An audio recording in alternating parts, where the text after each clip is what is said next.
আসসালামু আলাইকুম গাইস, আপনারা দেখতে পাচ্ছেন এই মামাটিকে অনেকক্ষণ খোঁজার পরে আমরা পেয়ে গেলাম। সো তাকে এখন নিয়ে গিয়ে আমরা চুল কাটাবো। দেখুন, আপনারা দেখতে থাকুন, ভিডিওটি শেষ পর্যন্ত দেখবেন এবং ভিডিওটি বেশি বেশি শেয়ার করে দেবেন। আমাদের এই মিশনটা হচ্ছে আজকে তৃতীয় নাম্বার। এই মামাটাকে খুঁজে পেলাম, আর তাকে আমরা ইতিমধ্যে চুল কেটে দিচ্ছি, নখ কেটে দিব, তারপর গোসল করে দিব, তারপর খাওয়াবো। ঠিক আছে, তো আপনারা দেখতে থাকুন, ভিডিওটি শেষ পর্যন্ত দেখবেন। আর এগুলো মানবতার কাজ। এরকম কাজগুলো করতে আমার অনেক বেশি ভালো লাগে, মানবতার চর্চা করতে অনেক বেশি ভালো লাগে। আপনারাও করবেন, পাশাপাশি আপনারা হেল্প করবেন যাকে যতটুকু পারেন। আসলে আল্লাহ কার কখন কী অবস্থা করে সেটা কেউ বলতে পারবে না। আগামীতে আপনার কী অবস্থা হয় সেটা আপনি নিজেও জানবেন না। তো এই জন্য বলতেছি, আপনারা অবশ্যই এই কাজগুলো করবেন, বেশি বেশি করবেন। যারা যতটুকু পারেন, যতটুকু সামর্থ্য আছে আপনারা অবশ্যই করবেন।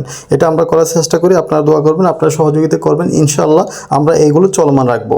আর বিশেষ করে আপনি এর চেয়ে অনেক বেশি ভালো আছেন, যার কারণে আলহামদুলিল্লাহ বলবেন। আল্লাহ যে আপনাকে সুস্থ রেখেছেন, এটাই আলহামদুলিল্লাহ। বিশেষ করে আমাদের ভিডিওগুলো বেশি বেশি দেখবেন, বেশি বেশি শেয়ার করবেন। না দেখলে বুঝতে পারবেন না যে এই মামাটির শরীরে কতগুলো ময়লা, কতগুলো জীবাণু বসত বাড়ি করতেছে। একবার বলতে গেলে তার মাথার উপর প্রচুর পরিমাণে জীবাণু ছিল। আর বিশেষ করে তার শরীরের মধ্যে যখন আমরা পানি ঢালতেছি, সাবান দিচ্ছি, তখন প্রচুর পরিমাণে ময়লা বের হচ্ছে। বলতে গেলে কি একটা অবস্থা হয়ে গেছে, তার শরীরে একেবারে জীবাণু বাসা বেঁধে ফেলছে। একটা কথা কি জানেন, অবশ্যই এই লোকটি একসময় ভালো ছিল, হয়তো আমার মতো আপনার মতো।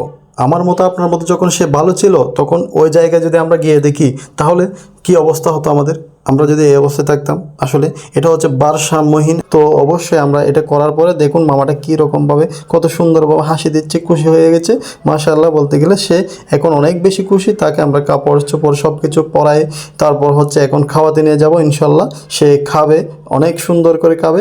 তারপর সে অনেক বেশি স্বাচ্ছন্দ্য বোধ করতেছে। দেখুন আপনার রাস্তায় রাস্তায় ঘুরে একেবারে ভবঘুরে হয়ে গেছে, যার কারণে। তো এগুলো থেকে আমরা অনেক বেশি ভালো আছি।